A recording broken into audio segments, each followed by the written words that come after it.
mwebwe mwese abakunzi b'ikiganiro gusenga guhindura ibintu.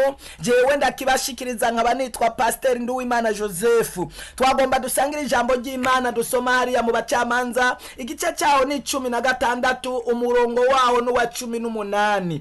Nuko Delila abonye kwamumeneye imuri gose atuma guhamagaza babaganwa n'Abafilisitiya ati nimuduge iri rimwe gusa Imana nishimwe. Mwaya majambo y'Imana habonekamwo uwitwa Samsoni, hakabonekamwo n'uwitwa Delila. Ariko ijambo rikomeye hano hantu ni ingaruka y'icyaha. Imisi yose y'umuntu akoze icyaha hari ingaruka. Uyu Samsoni yari umuntu w'Imana, yari umunaziri w'Imana, bisigura umuntu yihebeye ivyagezwe ngenderwako Imana yari yaramuhaye. Icyagezwe cya mbere Imana yari yaramuhaye, yategerezwa kumvira Imana, kuko igihe Imana yamutoranya hari ibintu bishika bitatu Imana yari yaramubujije ko ivyo bintu bitazobaho. Icya mbere yari yaramubujije yuko atazorongora umugore w'umunyamahanga, bisigura ko yategezwa gutwara umugore wo mu bwoko bwabo, cyane ugereranije no mw'iki gihe umukristo ko akwiye kurongora umukristo, umukizwa ko akwiye kuzana umukizwa. Niko byosigurwa neza kugira ngo bitahure. Ikigira kabiri cyarazira kikaziririzwa ko azoshira mu kanwa inzoga cyangwa ikintu cyose kiboreza.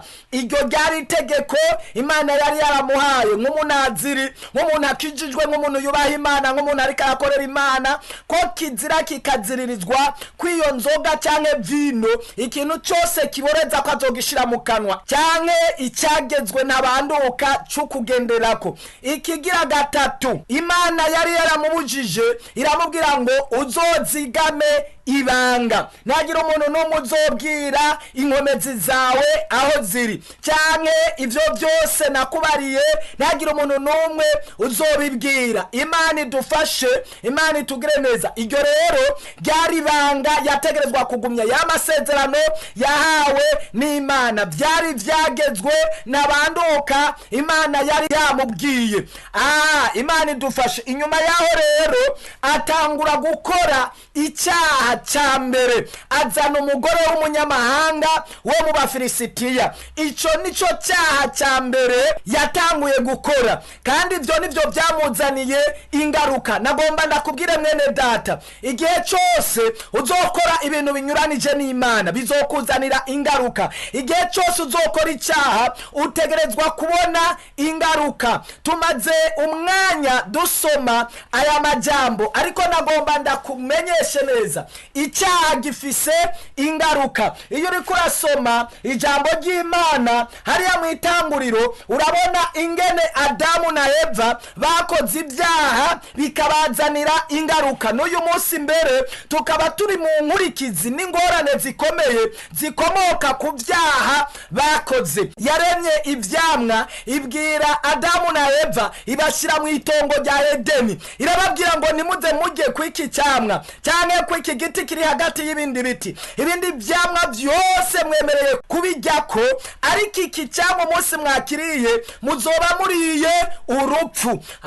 Imana idufashe cyane, kandi muzogira ingaruka ikomeye cyane. Ntivyatevye, umviriza neza. Satani imisi yose iyo abonye imbere yawe hariho ibyiza, iyo abonye imbere yawe hari amasezerano meza, iyo abonye imbere yawe ugiye gutabagwa, iyo abonye imbere yawe ugiye kuroranirwa, ategerezwa kugukoresha ikintu icyo ari cyo cyose kugira ngo bikunde uhure n'ingorane zituma udashika kuri bya byiza. Satani ni umwasi w'ibyiza, Satani n'umuhemu, Satani n'umwasi, Satani ni mubi cyane. Yesu adufashe cyane. Maze Adamu na Eva bari ahantu mu itongo, bahora bajya batarushe, bahora baganira n'Imana ku mugoroba, ariko Satani araza ahenda umugore, amukorera akoresha icyaha, uwo mugore nawe akoresha icyaha umugabo, barenga ku byo Imana yababwiye. Yesu adufashe. Ivyo bica bibazanira ingaruka ya mbere, ingorane ya mbere byabateje.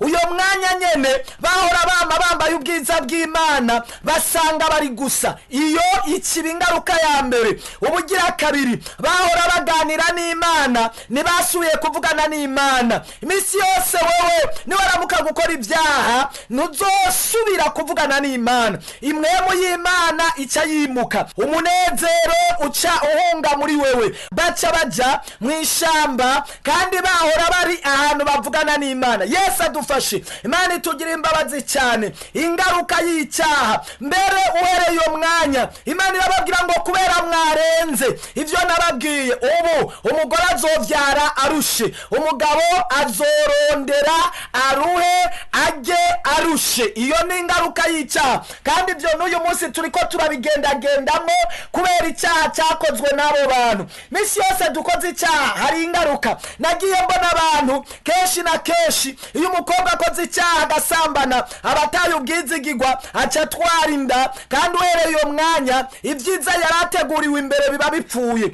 Iyo umugabo akoze icyaha akagwara umugera, cyane naho atogwara umugera, iyo akoze icyaha gusa agatwaza inda umugore cyangwa umukobwa, urugo rurasambuka. Kenshi hirya no hino haba ibibazo. Si byo gusa, amafaranga arahera, umubano mu rugo urahera, umunezero urahera, inkurikizi ziba ni nyinshi cyane, haba ingorane nyinshi. Si byo gusa, mbere icyaha si cyo gusa, icyaha icyo ari cyo cyose umuntu akora gifise ingaruka. Imana idufashe cyane. Mwene data uri kurakora ibyaha, Samusoni amaze kurenga ivyo bintu bitatu Imana yari yaramubwiye, ubwiza bw'Imana bwaraheze, kuvugana n'Imana birahera. Samusoni atangura kuja mu ngorane zikomeye. Mbere Bibiri yivuga ngo inkomezi yari afise zose zica zirahera. Misi yose ukoze icyaha ubwizigirwa buratakara, inkomezi zirahera.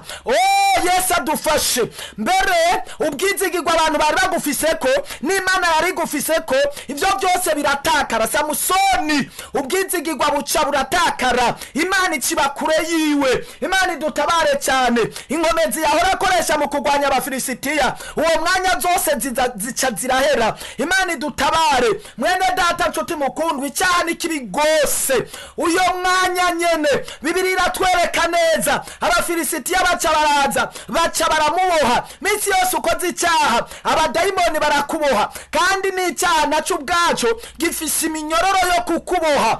Icyaha gikwega ibindi byaha. Iyo umuntu atanguye gukora ibyaha, ukuri kuba guheze, aca atangura gukora ibyaha. Ashobora gutangura gukora ibyaha abesha, ariko inyuma y'ububeshi haza ibindi, hazamwo n'ubusuma, hazamwo kubera ubwizigirwa iyo buheze, haca hazamwo n'ukwiba, haca hazamwo Satani aca kubwira ngo korana kijya nta ngorane, utangura ubesha, ukazosozera wasambanya, ugasosozera uri mu gasho, ukazosozera wibye. Icyaha ni kibi mwene data. Icyaha kimara ubwizigirwa, icyaha kimara umunezero, icyaha kitwara amahoro mu mutima. Icyaha ni kibi cyane. Samusoni amaze gukora icyaha rero, ingaruka ikomeye cyane, baciye bamuboha. Bahejeje kumuboha baca baja kumufunga.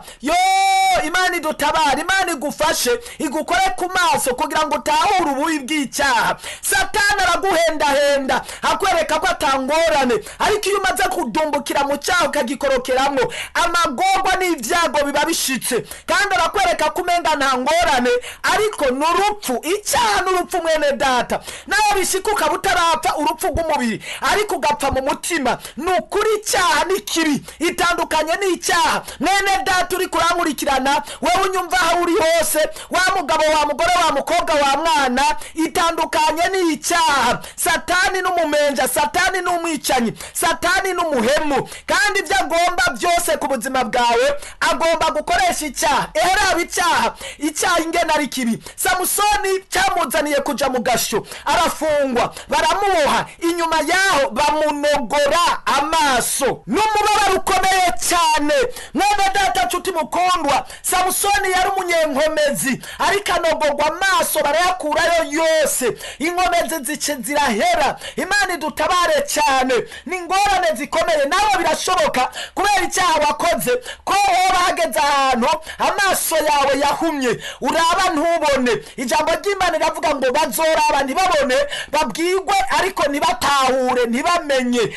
Usigaye ibyaha ubigotomera nk'amazi, usigaye umenga nta ngaruka y'icyaha, kandi witirirwa yuko usenga. Ntushobora gutahura icyaha n'ikitari icyaha. Yesu adufashe. Imana data wa twese itugire neza. Samusoni uravye inkomezi yari afise, byarambabaje cyane kubona hagera ahantu bamugaraguza agati, bakamunogora amaso, bagatangura kumukekeza, batangura kuvuga ngo gerageza wikure ngaha turabe. Imana idufashe cyane. Misi yose Satani yagukoresheje ibyaha acatangura kugutwenga ngo rega ngo cyagiye wahora usenga, ngo none nusubire usenge, ngo cyagiye Imana yaragutabara, ngo none nusubire igutabare. Ahandi kakubwira ngo rega Imana usenga ntayihari. Icyaha ni kibi, icyaha ni kibi mwene data. Nagomba umenye yuko hari ingaruka y'icyaha. Abantu bose bagiye bakora ibyaha bagiye babona ingaruka y'ibyaha.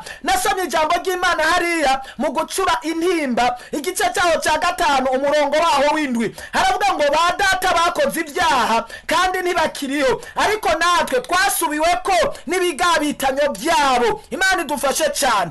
Hari ibyaha ba data n'imiryango yacu bakoze kenshi na kenshi bikurikirana umuntu, ugasanga umuntu ibyaha bikomoka mu muryango birakurikira umuntu. Mu muryango barabasuma, ugasanga n'abana bazobyara baba basuma. Ugasanga kenshi mu miryango hari ingwara zagiye zaduka mu bantu, ugasanga kugwara imitima, kugwara amakansera, kugwara n'ibindi byinshi bitandukanye, ugasanga birakurikirana n'abana. N'ibindi byaha abantu babayemo kera ugasanga birabakurikirana. Ibyo siyo ntumbero nini cyane yo mu miryango nagomba kuvuga, kuko iyo n'iyindi nyigisho itandukanye n'iyi, ariko ibyaha birakurikirana abantu cyane. Mwene data nshuti mukundwa, ndiko ndakubwira ingaruka y'icyaha ni mbi.